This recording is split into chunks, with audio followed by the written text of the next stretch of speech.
حسن اخلاق سے پیش آؤ.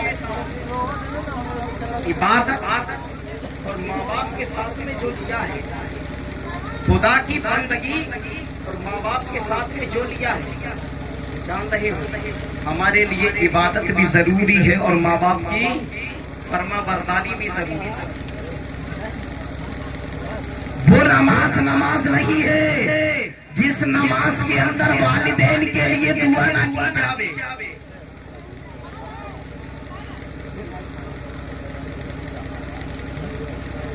جس نماز کے اندر ماں باپ کے لیے دعا نہ کی جاوے وہ نماز مکمل نہیں ہو سکتی ہے، وہ سجدے مکمل نہیں ہو سکتے ہیں، وہ رکوع مکمل نہیں ہو سکتے ہیں، کیونکہ خدا کی بندگی کے لیے ماں باپ کی رضامندی ضروری ہے. ادھر بندگی بھی ضروری ہے، ماں باپ کی رضامندی بھی ضروری ہے. جب اللہ اپنی عبادت کو قبول نہیں کر سکتا تو مجھے بتاؤ تمہارا کام کیسے قبول ہو سکتا ہے، تمہارا بزنس کیسے قبول ہو سکتا ہے، تمہارا دھندا کیسے قبول ہو سکتا ہے؟ اگر تم چاہتے ہو کہ ہماری کمائیوں میں برکتیں ہو جائے، ہماری فیکٹریوں میں بلندیاں حاصل ہو جائے، ہمارے کاروبار میں برکتیں حاصل ہو جائے، تو یاد رکھنا خدا کی بندگی بھی کرو گے اور ماں باپ کو راضی کر لو گے. اگر تم ماں باپ کو ناراض کر کے تم سوچتے ہو ہم کروڑ پتی بن جائیں گے، ہم مالدار بن جائیں گے، ہم رئیس بن جائیں گے، ہمارا پتی بن جائیں گے،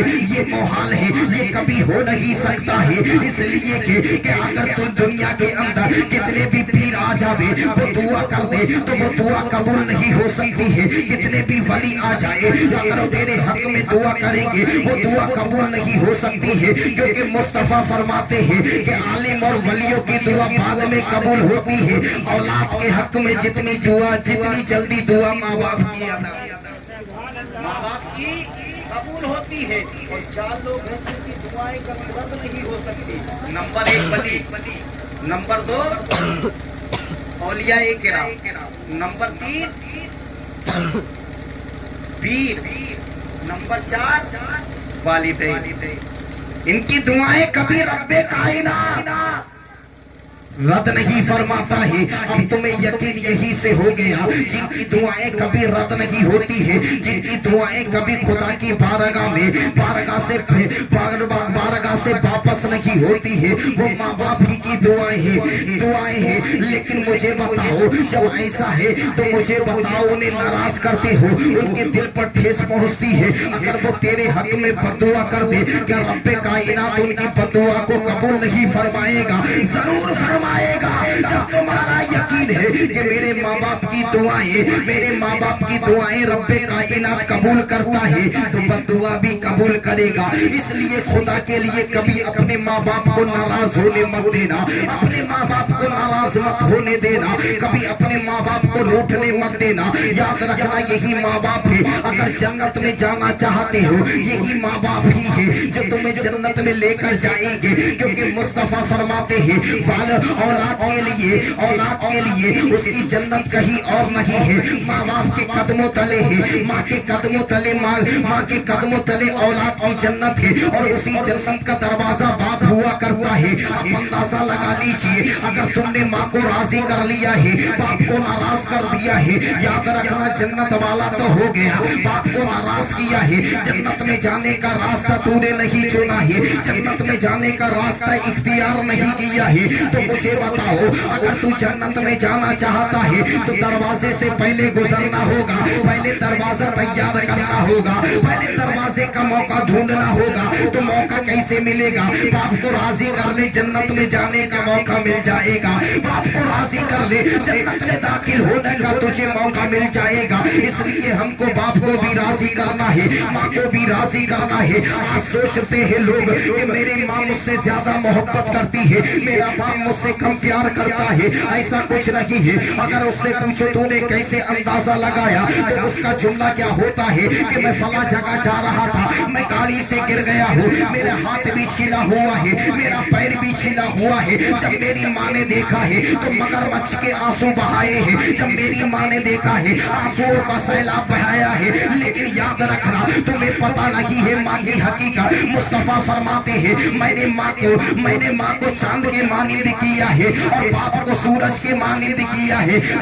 نبی فرماتے ہیں کہ اللہ نے جب باپ کو پیدا کیا ہے تو اس کے مزاج کو سورج کی طرح گرم پیدا کیا ہے اور ماں کو چاند کی طرح ٹھنڈک پیدا کی ہے۔ اگر جب ماں بولتی ہے تو اس کی بولی میں تھوڑی مٹھاس ہوتی ہے، جب باپ بولتا ہے اس کی بولی میں تھوڑی گرماہٹ ہوا کرتی ہے، اس لیے تم کو لگتا ہے کہ ماں ہمارے زخموں کو دیکھ کر رونے لگتی ہے۔ باپ نہیں روتا ہے، ڈانٹتا رہتا ہے تجھے کیا ضرورت تھی گالی لے جانے کی، تو نے گالی کو بھی توڑ دیا ہے۔ لیکن وہی بیٹا کہتا ہے کہ میرے باپ کو میری فکر نہیں تھی، گالی کی فکر تھی، میری فکر نہیں تھی، سامان کی فکر تھی۔ لیکن نادان تجھے پتا نہیں ہے جتنی تکلیف تیری ماں کو ہوئی ہے اس سے زیادہ تیرے باپ کو تکلیف ہوئی ہے۔ جس جگہ پر تیری ماں رات کی تاریکی میں آنسو بہاتی ہے تو اسی جگہ پر رات کی تاریکی میں تیرا باپ بھی کروٹیں بدلتا ہے، تیرا باپ بھی کروٹیں بدلتا ہوا نظر آتا ہے۔ ایسا نہیں ہے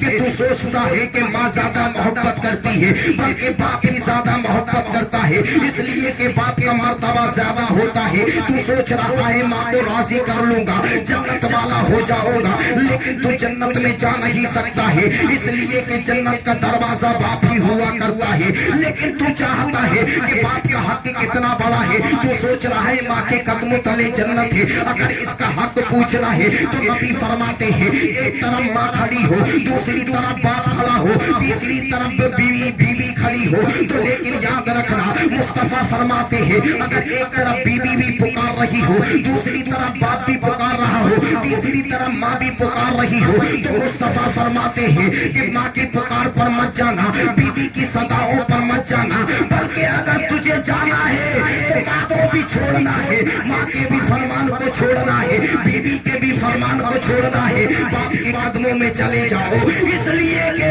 وہ باپ تیرا باپ وہ باپ ہے جو تیرا بھی مالک ہے، تیری ماں کا بھی مالک ہے، جو تیرا بھی وارث ہے، تیرے ماں کا تیرا بھی وارث ہے، تیری ماں کا بھی وارث ہے۔ کس کا مرتبہ زیادہ ہے؟ کس کا مرتبہ زیادہ ہے؟ اب سمجھ میں آ گیا؟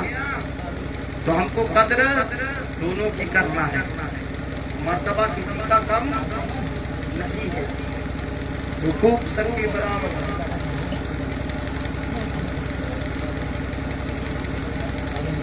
وقت نہیں ہے تم کو گفتگو کروں، حقوق العباد، حقوق اللہ اور حقوق العباد پر اگر اسی میٹر پر گفتگو ہوئی تو بڑا لمبا ہو جائے گا۔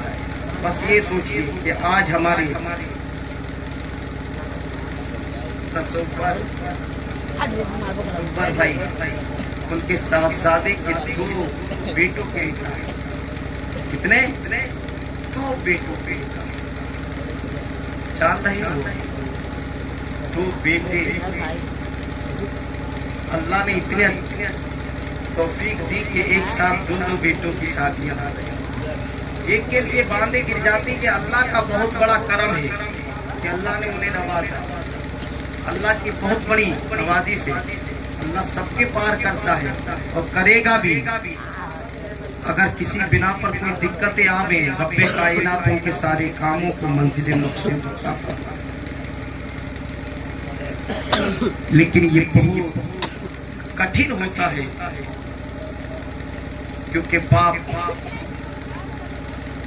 جب بیٹا شیرہ باندھ کر نکلتا ہے تو باپ اپنے آپ پر فخر کرتا ہے، باپ اپنے آپ پر ناز کرتا ہے، لیکن تکلیف اس وقت ہوتی ہے جب وہ بیوی کے چند بول پر آ کر باپ کے سامنے آنکھیں دکھاتا ہے، بڑی تکلیف ہوتی ہے۔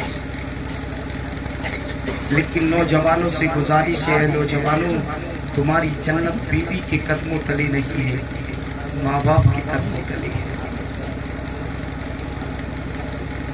اور ان بیویوں سے ان ماں بہنوں سے بھی گزارش ہے جو اپنے شوہر کے ماں باپ کو الگ کر آتی ہے اور الگ ہو جاتی ہے، کاش تیرا شوہر تجھے تیرے ماں باپ سے الگ کر دے تو تیرے دل پر کیا گزرے گی۔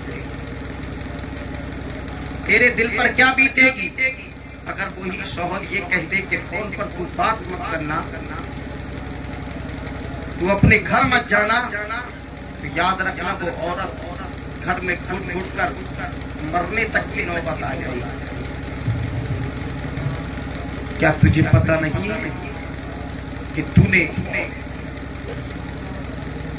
اپنے شوہر کے ماں باپوں کو الگ کر دیا؟ مصطفیٰ فرماتے ہیں شوہر عورت کے لیے شوہر جنت ہوا کرتا ہے۔ کیا ہوتا ہے؟ جنت۔ تو عورت کی جنت اس کا شوہر ہے، تو شوہر کی بھی جنت کوئی ہے یا نہیں ہے؟ بولو، اگر اپنی جنت حاصل کرنے کے لیے تو پہلے شوہر کی جنت حاصل کرنا ہے، یعنی اس کے لیے ساس کو بھی راضی کرنا ہے، سسر کو بھی راضی ہے یا نہیں ہے؟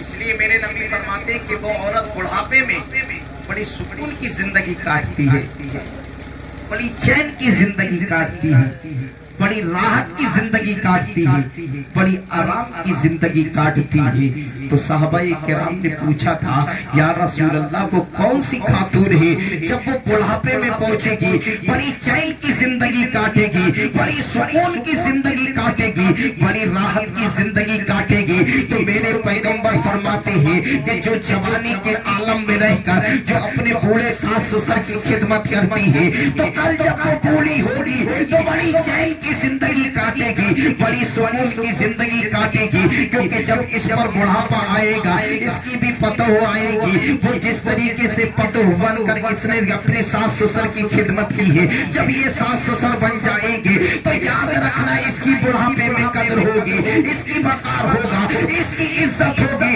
اس لیے اگر تمہارے ہاتھوں میں اللہ نے طاقت دی ہے، تمہارے ہاتھوں کے تمہارے جسم کے اندر اللہ نے قوت دی ہے، تو اپنے ساس سسر کی خدمت کر لو، ورنہ یاد رکھنا اگر ساس سسر آج تمہیں بیکار لگ رہے ہیں، اگر جس دن یہ تیرے گھر سے چلے جائیں گے اس دن یاد رکھنا دنیا کی ایسن عیش و عشرت تجھے ضرور ملے گی، لیکن گھر میں ایک ذمہ دار نہیں ملے گا۔ تو گھر کے اندر تجھے دنیا کا ہر آرام نظر آئے گا، لیکن گھر کی نگہبانی کرنے والا تجھے کوئی نظر نہیں آئے گا۔ اس دن تجھے احساس ہوگا کہ ساس سسر کا مرتبہ کیا ہے۔ اس لیے میری ماں بہنوں اپنے ساس سسر کی خدمت کیا کرو، ان کے کام کو انجام دیا کرو۔ کل ہمارے تصور علی صاحب کے دو صاحبزادوں کی عقد نکاح ہے، یہ پروردگار عالم اس نکاح کے اندر جو بھی دقتیں ہیں یا آئیں گی ان تمام دقتوں کا خاتمہ عطا فرمائے اور اس شادی کو منزل مقصود عطا فرمائے۔ استغفر اللہ ربی من کل ذنب واتوب الیہ۔ السلام علیکم ورحمۃ اللہ۔